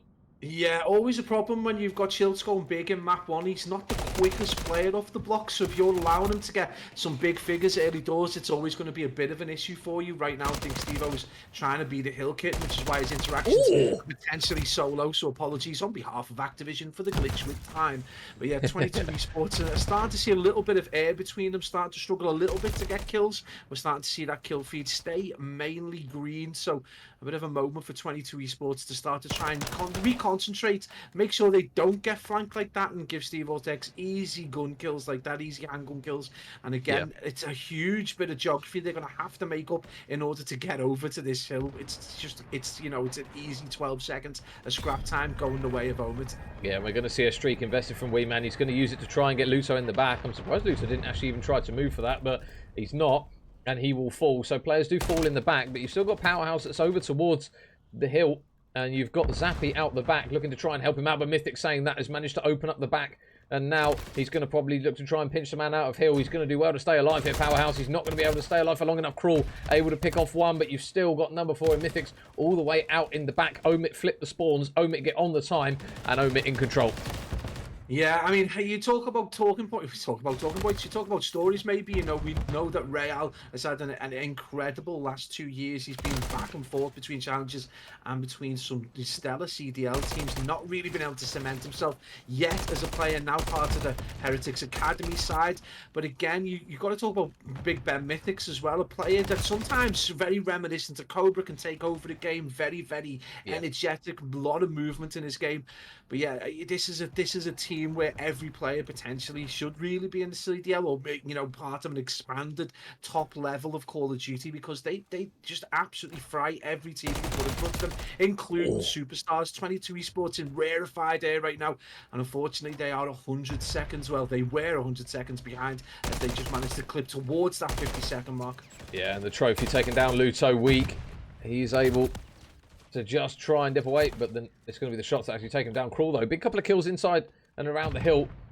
They've still got to get another person back on time, but Powerhouse on towards the top side of Warehouse is able to grab one pick. We'll spot Wee Man as well, so a nice little two-piece there from Powerhouse. Onto the hill he goes. You do anticipate, though, that Steve-O is going to just shoot him straight in the back. That's exactly what he does. One for Steve-O. Oh, not quite the second. Real's going to put the final bullets in, but a little bit of time going in favour of 22 Esports. They're not necessarily being battered, Pabs, in terms of kills. You've obviously got every player, apart from Cruel, going negative, but they're not being heavily outslain. It's just the ability of some of these upper level challengers teams to just flip spawns as and when they want to, and that's exactly what they're doing. They're just dictating it all the time at the moment. Map control, mate, just comes down to stellar map control. They're just able to play with their food. It's something we've seen them do to much better sides, but that's a great two-piece from Cruel, as he's going to put Wee Man into the blender. But again, we talk about that extra gear. If they needed to go through the gears, if they needed to lean forward, I think they could probably put this to bed a lot quicker than they are doing. We're going to see maybe that higher level of thinking and strategy going into the S&D.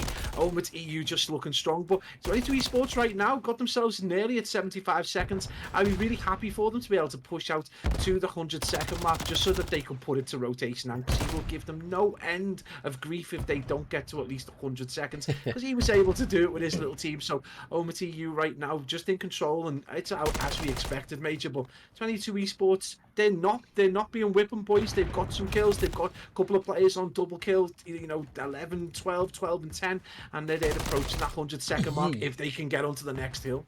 Well, Wee Man's commanding the right-hand side of the map.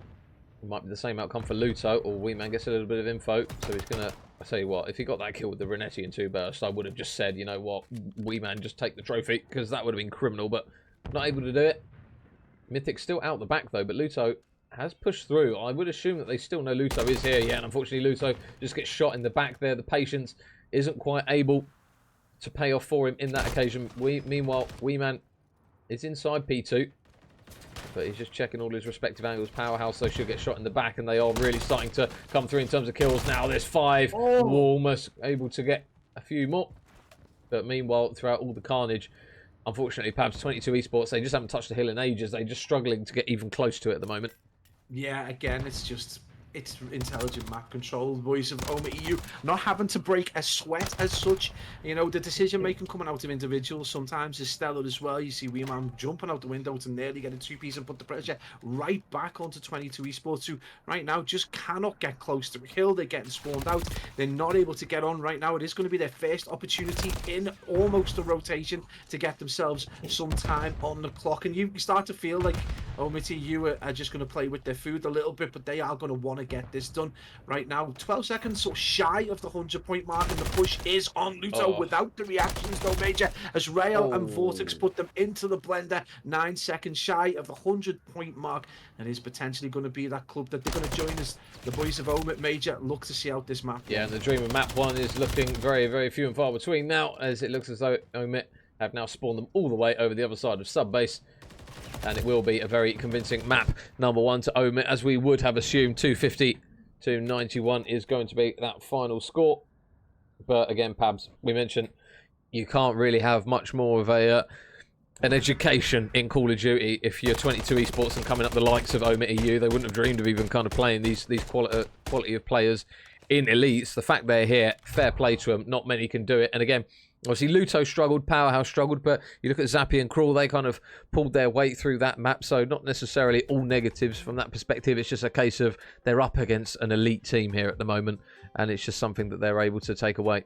Yeah, I think it's one of the. It's a weird one, I guess. If you're watching guys as a caster, it becomes very difficult to really cast over a slap like that, because it's very difficult for the opposition to get any break. They fall apart a little bit. Trades aren't there. They tend to start to kind of carousel into the kill as opposed to going in duos or trying to break it as a trio.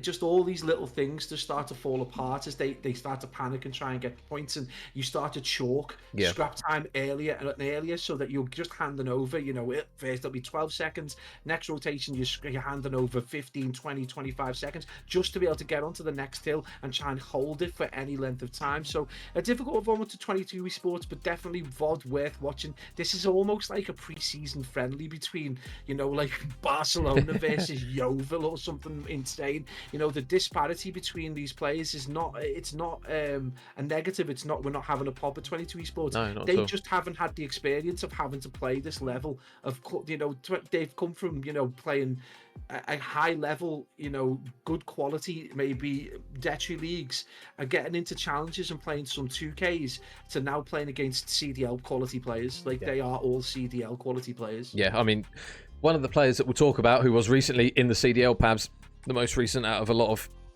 the kind of the plethora of EU talent that we've got, is going to be Real, and he has been a shining light for this roster actually ever since he came in. He was very much an unknown when we first cast him over Vanguard. Obviously a lot of people in the scene knew of him, knew he was very good. He had a brilliant year in Vanguard with the Spanish lads. Obviously he's been in the CDL, he's now dropped down since now being on the bench for the Heretics, but he's been brilliant on this team. He's kind of enabled the likes of Mythics to go back to that more comfortable role, and help Steve-O kind of with that SMG role. So he's pretty much got a dead set sub duo now with him, whereas before Mythics was running sub and it was kind of a little bit more of an awkward role. You could feel that Mythics didn't quite look as comfortable in that role as he does now when he's running AI. He's putting up huge numbers now for this team. So this kind of change that they might not necessarily have asked for when Harry went to Team War, they've kind of been blessed with Real, who's now been pulled into the team. And this Omit EU roster looks as though they've been together since day dot. They look very much the best team in Europe at the moment. And it's now up to everyone else to try and topple this team, because they look phenomenal from what we've seen in the early stages of this roster being formed. What you get when you pick up Real right now is not the Real that was, 2 years ago, that was wet behind ears, that was an incredibly talented, slayer who could dominate a game, who was super exciting to watch. But now you've got a more rounded kind of player. He's had that experience at the CDL. He's been at Carolina Royal Ravens. He played at Rocket Academy. He's played with some, not just great players, but he's played under some good coaches as well. So all that experience is now coming to play. I'm sure when Steve-O's picked him up, he's just thought, well, it's a blessing, really. He doesn't have to go as deep. Real understands that his role in the team so much better. It's going to allow, I mean, one of the things I think that we did notice for a lot of the games, and it's something I always point out, is that Weeman tends to have very slow first games. Last couple of weeks, he's been flying out the blocks on those map ones. And, once you get, that was where Omit would sometimes have these like 250, 200 kind of hardpoint games. You're not seeing that now. There's a lot more air between the teams that they play, and then they go into S&D in the second map where Weeman usually takes over anyway, and now they've got that support in Real where he can go off and get that first blood, be that crazy player, and then allow Ben Mythics to go out and do the same thing. It's a really well-rounded side. It's very well-rounded. It's really impeccable performance from them, and I think you're right. I think they do want to kind of see this 3-0.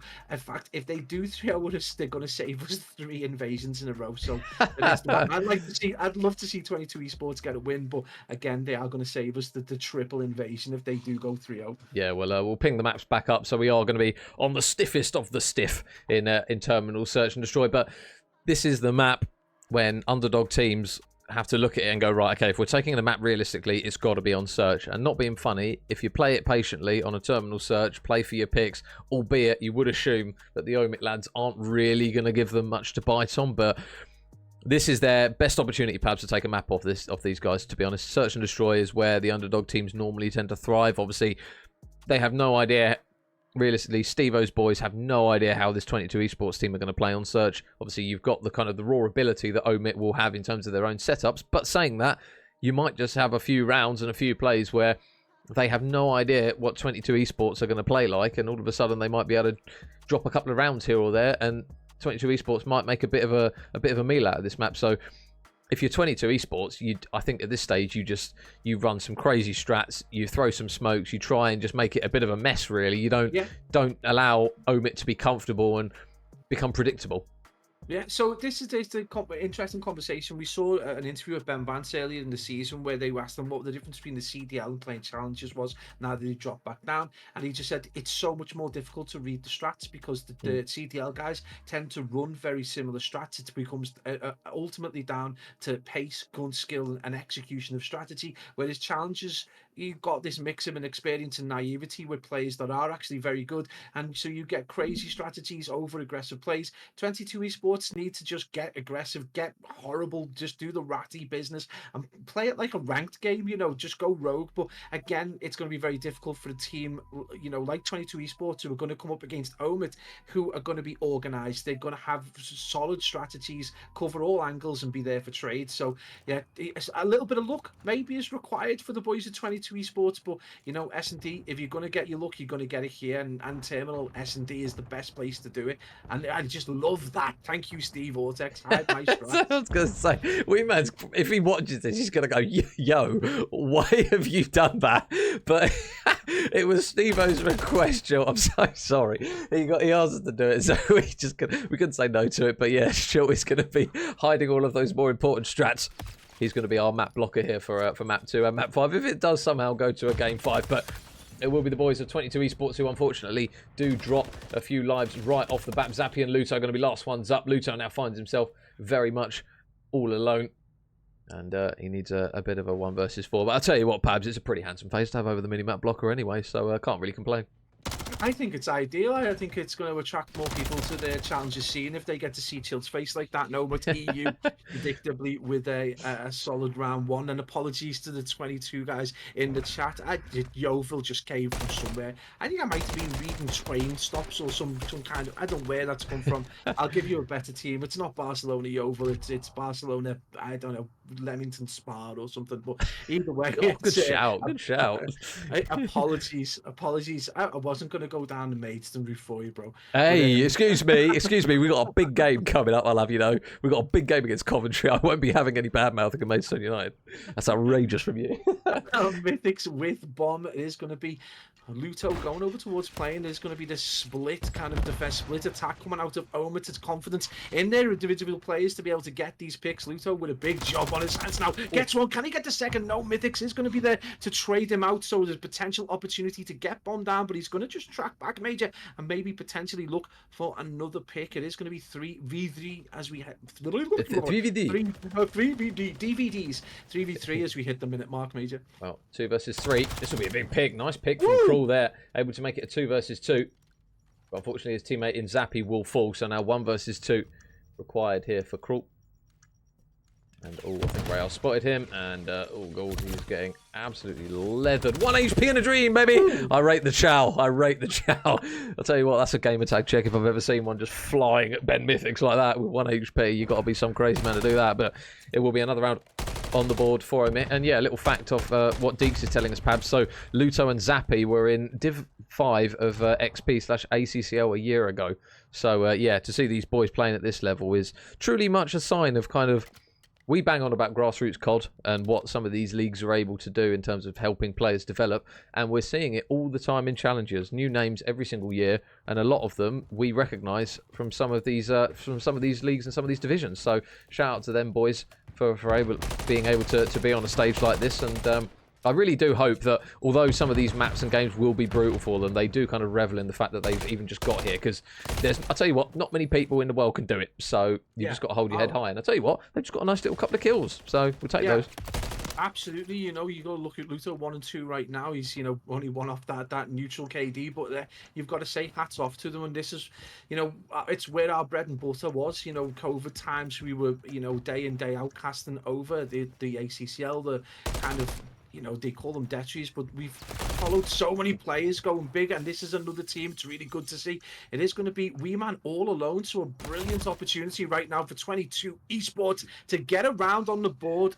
So yeah, take it back. No Leamington Spa. We'll pump them up a little bit and give them, say, a Leeds or something. But 1-2 right now. It is going to be a one-round deficit, but a nice surgical performance. Headshots only coming out of Luto as well. So nice kill there, and it's going to give them that one-round deficit. Nice to see. Yeah, and a really nice bit of work there from those lads. Find themselves on the board in map 2. If you guys did miss map number 1, it was very much business as usual for Omit EU. 250 to 91 on the sub-base hardpoint. But the boys of 22 Esports do have one on the board, courtesy of Crawl, who's having a very good map. It must be said, 4 and 2 out of him at the moment. But now, what will the boys of Omit EU decide to try and do here? Oh, he's managed to get himself straight in towards Library, and he's able to get the pick as well. So, really good pick, but unfortunately his teammates will fall over towards that B site. You can see number 6 in Wee Man. Shout out the minimap blocker, and he's getting some shots into Crawl. Crawl incredibly weak. Wee Man just going on the chase, but he's not going to be able to hunt him down, but he is actually. Crawl doesn't realise that he is just going to run straight for him, and now Luto finds himself in a 1 versus 2.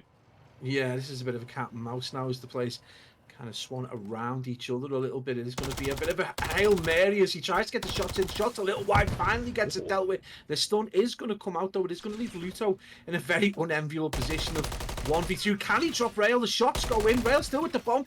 Pressure is on, but Rail can't quite get the kill. The pressure still is on him to get bombed down. The aggression comes out from the CDL Pro, and it is going to be Helmet EU with the win on that. 3-1, 2-round cushion restored. 22 Esports so close to tying things up. Yep. 5-1 in terms of KD for Rail. Incredible stuff from 22 Esports Major, applying a little bit of pressure. Yeah, and those are the kind of rounds where if teams are going to take maps off of the big teams, you've got to see that like multiple consistent good fortune mixed with a bit of clutch factor. And if the boys of 22 Esports are going to take this map, they're going to need moments like that where they are just able to turn the tide. But it will now be a 2-round deficit, and Omit EU find themselves just by that little bit more. So what do 22 Esports opt to try and do here in the next attacking round? Oh, nice shots from Crawl. I'll tell you what, he's having a map out of him at the moment. He's going to get a couple of shots into Steve-O. They aren't going to drop him, but they get the first blood. Yeah, and Steve-O's forced back. He's got to dip, reposition, and think about where he is in the map, because he did take some bullets as well. So Cruel, pressure applied, 6 and 3 right now. You just feel if Zappy could get himself a couple of kills, get a little bit more involved, and Powerhouse could maybe start to contribute. This is a different game. I get Omit probably just trying different strategies and using this potentially as a reader. Vortex with a pretty easy kill there over towards Cruel. Unfortunately, 6 and 4 now. That's going to take him off bomb, and the pressure is going to be back over towards 22 Esports. Still a 3v3. Powerhouse picks up the bomb, but the entire Omit EU kind of nowhere 22 Esports are based, so this is going to become major, a bit of a plain madness. Well, Zappy, he zaps Wee Man out of that heady. Now Steve-O going to try and work his way up in towards Tubi. He's just going to get shot in the back though, and it will be a round on the ball for 22 Esports. So nice coordinated round, and arguably, Pabs, the hardest site to push. Arguably the hardest site in Modern Warfare 3 to push really in towards Plane, but they make a really good job of it. They get the first pick, they get control of Plane, and they're able to mop everyone else around. Yeah, maybe it's time for the boys of Omit to show a bit of respect on the 22 Esports name right now, because they are one round again away from tying things up. Zappy must have hit the rally, and he's got himself 2 kills. Powerhouse still on 1 and 3, so still needs to pick himself up a little bit. But on the other side, Steve Vortex negative, Wee Man negative, only Mythics and Rail right now flying the flag for the Omit boys. So very aggressive push. Smoke is going to go down. Such a standard push. Steve Vortex with a pretty easy kill. It looks like he's decided to flex a little bit. Tries to get the headshots over AC. Not able to get it. Manages to get the flying kill off the top rope. Rail with bomb. Luto all alone. Oh, he's going to run straight into Steve-O. Yoo-hoo! There is another ball, another kill on the board, and a very comfortable round win there for Omit EU. I think we might have just seen a little bit of a sniff of a potential strat that they had in their locker. That was very much smoke down, charge, and they just won all their respective gunfights, Pabs. I think it's one of them. I think Luto's gone to the... Luto, I think it might have been Zappy actually. He's gone to the... might have been Cruel actually, has gone to the same position a few times, and I think they've read that and just thought, get the smoke down, get the push, there's your first blood, and then if we're lucky, we'll be able to get a pick on AC, and he was able to do that exactly, and Steve Vortex goes from being negative to being positive in the space of one round. So welcome to Challenges Elite 22 Esports. But yeah, Zappy 2 and 5, a couple of players. I mean, these are great performances when you take it into context. But you know, as a contest in itself, you do want to see these guys just get a few more picks. And I think they've got it in the tank, mate. I think it's something they can do. Just maybe turtle a little bit, try and get that first blood and apply the pressure to the team in green. Yeah, well, Steve-O is right outside on this ledge, and Steve-O goes straight on the pavement as Cruel gets an important pick, it must be said. If they don't get that one, this round is looking very much over. But number 8, Real, laying prone, able to get the pick through glass. Cruel has crossed, but unfortunately for him, he's now got to try and go through Mythics, who is just staring down the barrel at him. But saying that, Mythics chows, but now it's a big one-on-one. It's now Wee Man up against Cruel. Wee Man knows his rough whereabouts.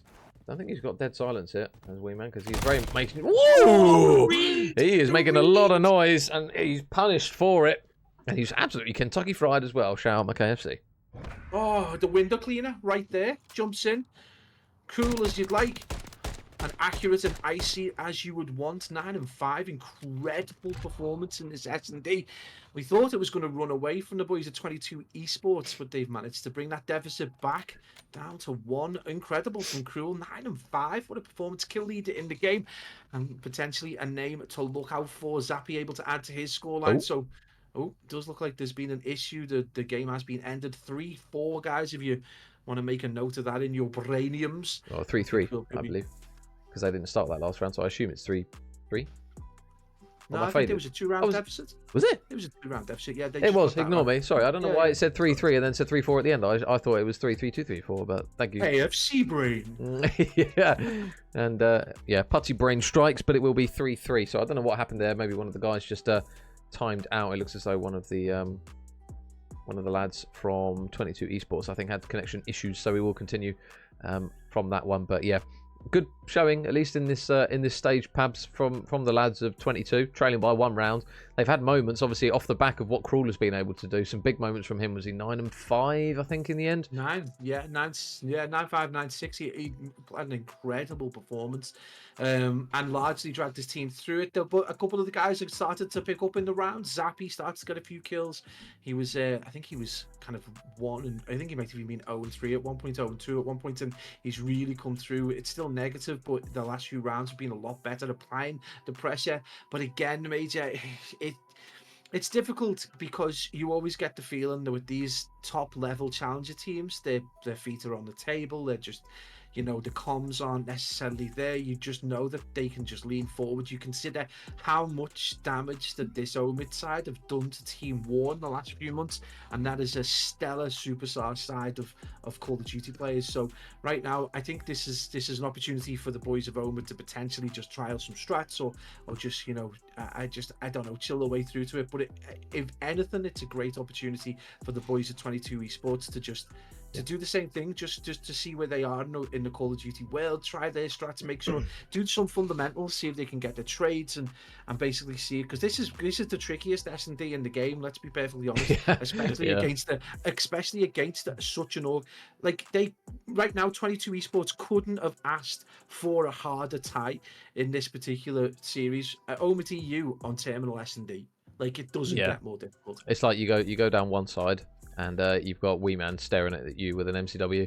You go down the other side, and you've got Mythic staring down with an MCW. And then if you try and get any sort of mid-map control, you've got Steve-O and Real just floating about. Like, it's a bit of a tragic situation, really. I can only imagine what it's like for these players, because we talk about kind of gun skill levels in Call of Duty. Like, sometimes me and you can preach to it.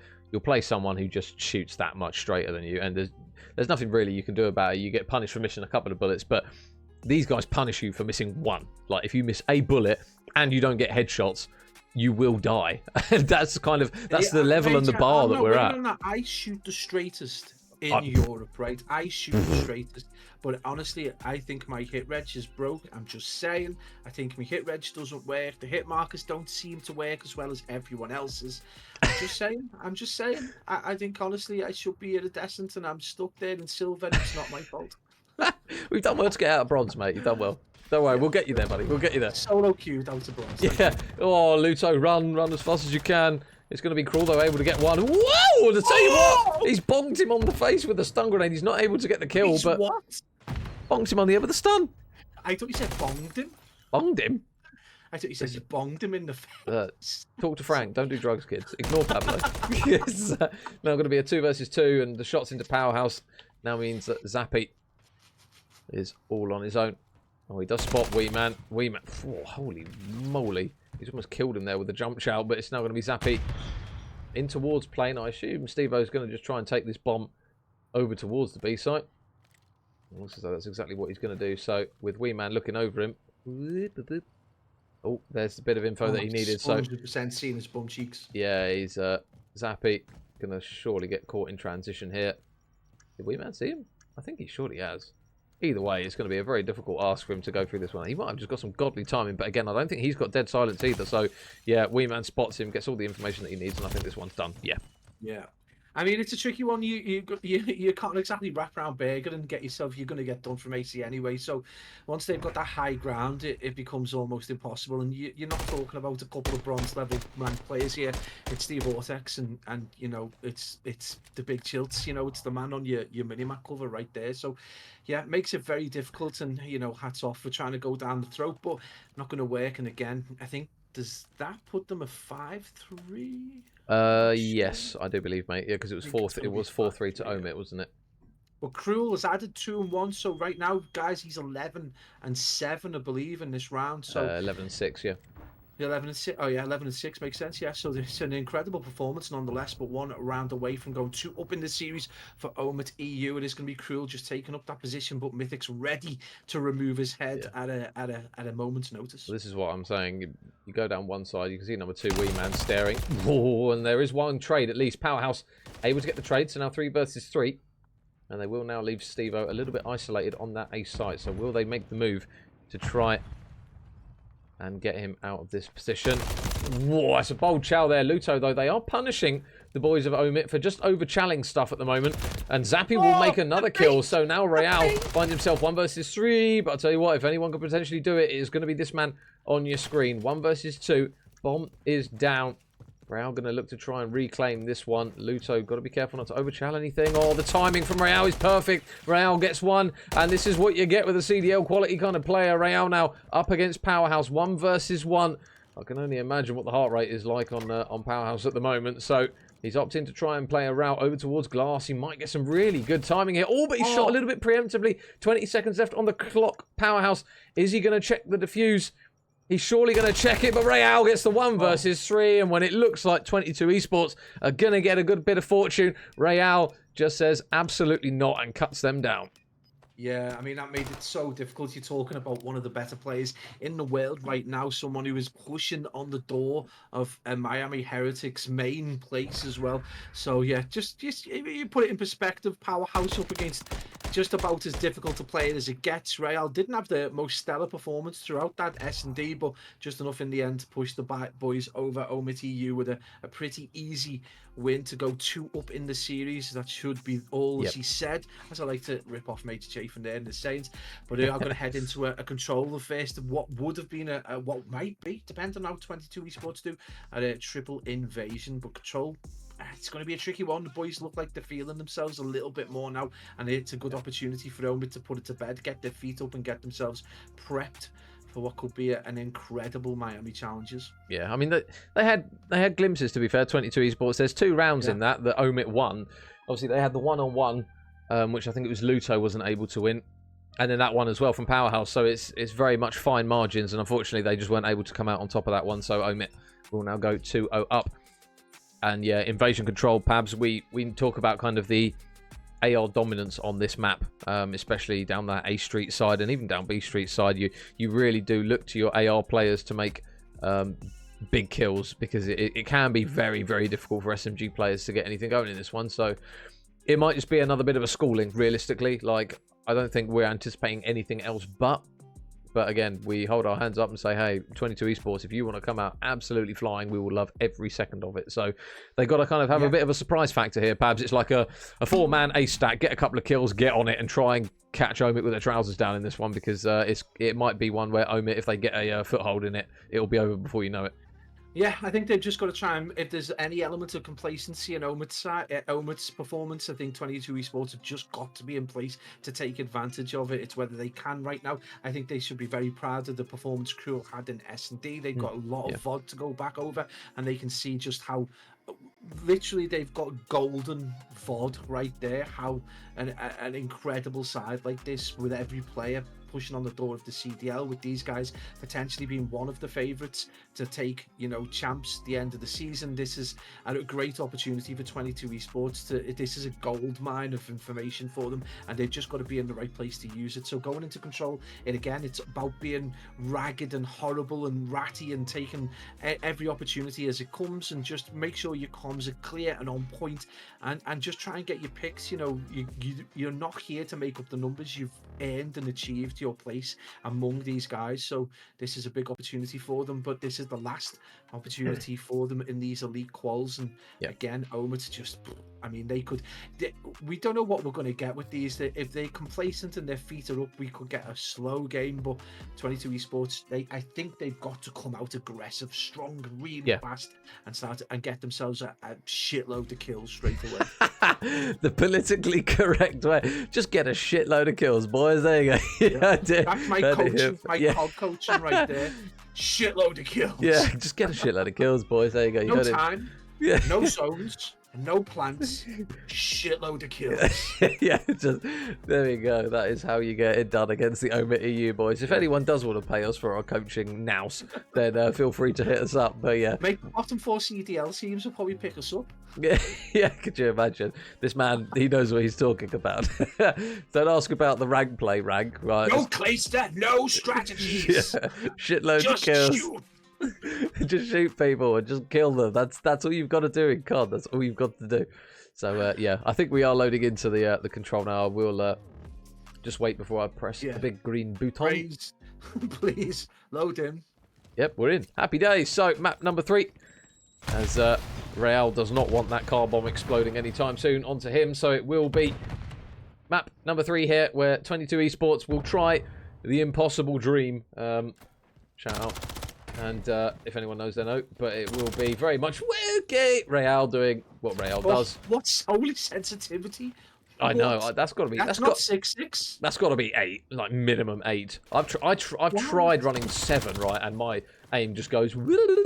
But yeah, he's very much. I'd like to know how long the thumbstick is, because to be able to control that kind of sensitivity on like small changes, I find damn near impossible. And he's got his hands must be like hardwired, neural linked into the pad, Musk style, and he's just that would make me ill. I think I might have a stroke playing at that kind of pace, mate.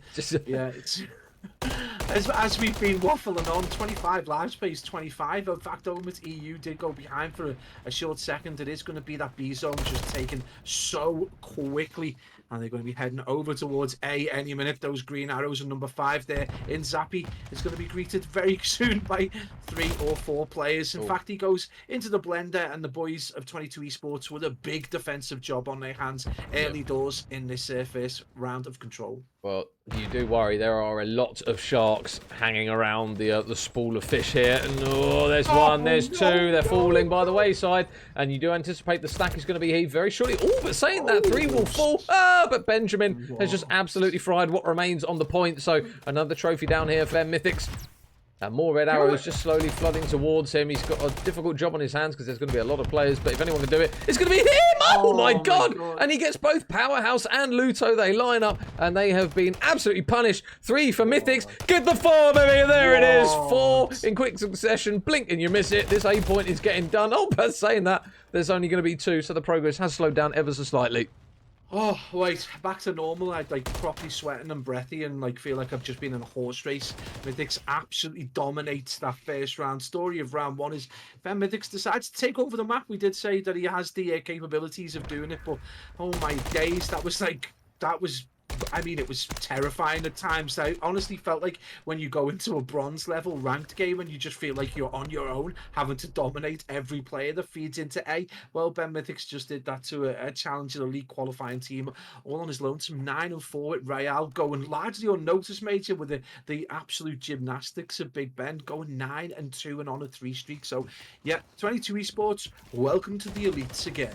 Yeah, and speaking of esports, Noctum Esports with a raid of 115 viewers, the absolute legends over there, Jack and the squad. We do love a Noctum stream. We won't lie to you. Thank you very much for the raid, guys. And if you guys are hopping on board with that raid here, we have got Oma EU up against 22 Esports. 22 Esports, they are very much the underdog in this series, and Oma EU are putting on a little bit of a show. But this man on the screen actually, woo, there you go, has been a bit of a lifeline and a bit of a heartbeat here for 22 Esports in this series. Cruel, not exactly looking out of place here, Pabs. He's doing well, 4 in a row, and 22 Esports have him to thank for a little bit of regain.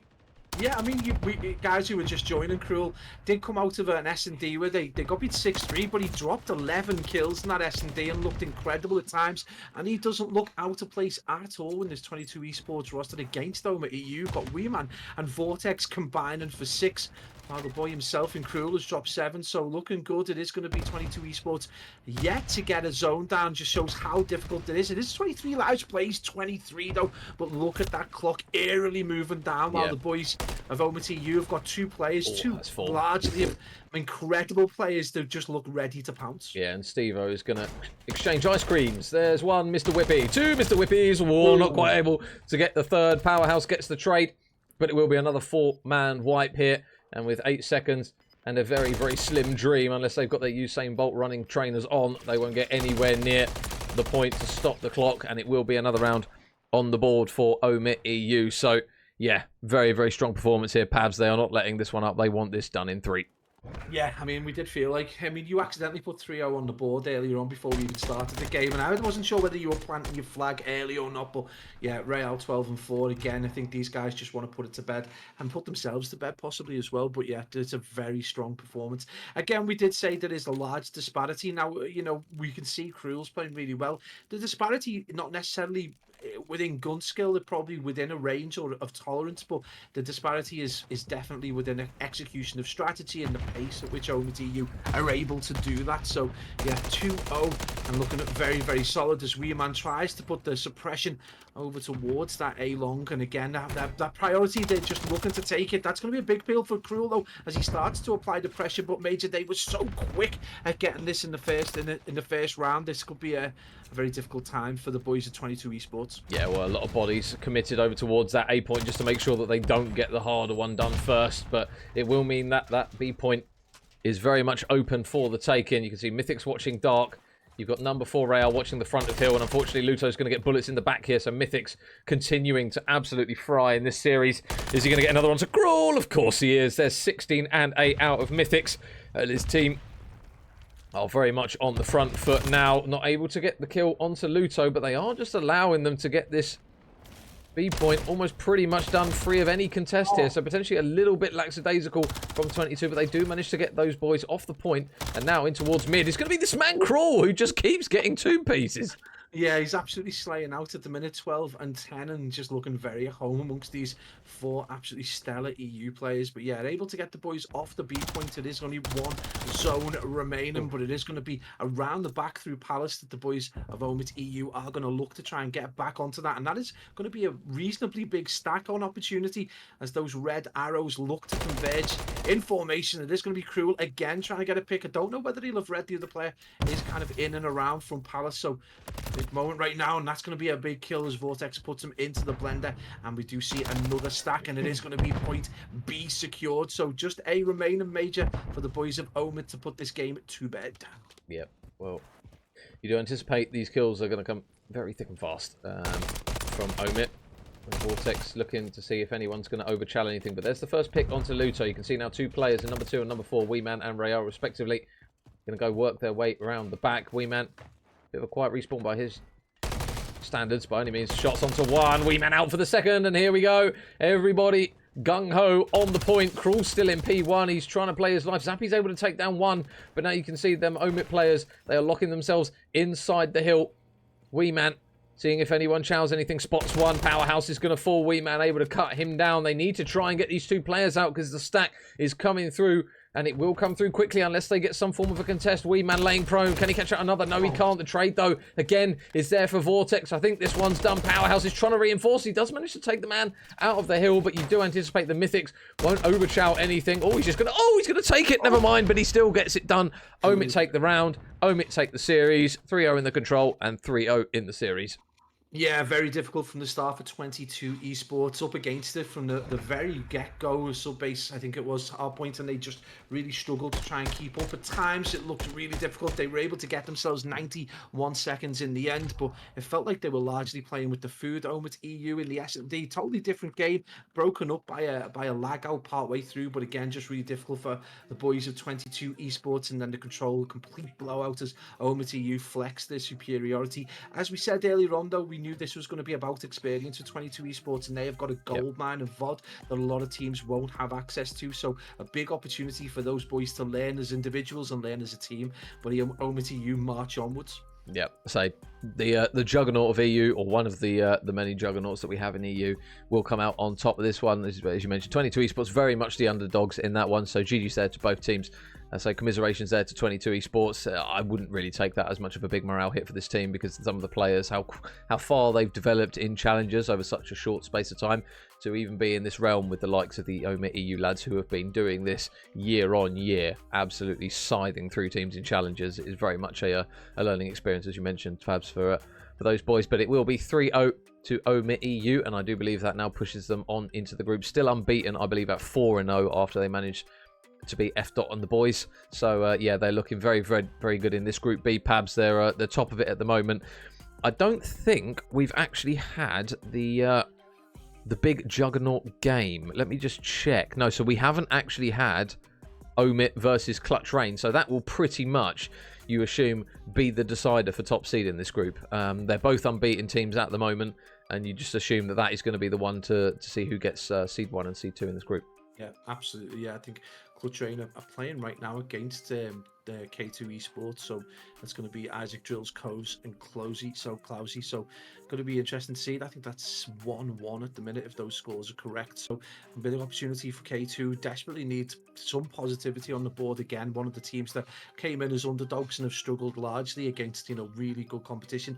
But again, looks like they've got them under a bit of pressure. So interesting. Go over to the main, I guess, challenges one if you want to keep up with that. I guess all the other orgs themselves have got streams, and the individuals have got streams going on themselves as well. But thank you to everyone again for coming over. It was great to be able to jump on last minute. Thank you for the major came home and we were able to get some casting under the belt. It's so hard midweek, but yeah, and yeah, this is what an incredible evening of COD it's been. Yeah, and we'll end it by giving Mr. Marky B, one of the big brains of EU, a raid. He's currently doing a watch party at the moment for challenges. I don't know if he's going to be streaming late into the evening, but we'll show Marky B a bit of love, guys. So if you can hop on the raid, go over there, drop him some follows, drop him some subs, any primes if you've got them, drop them Marky's way.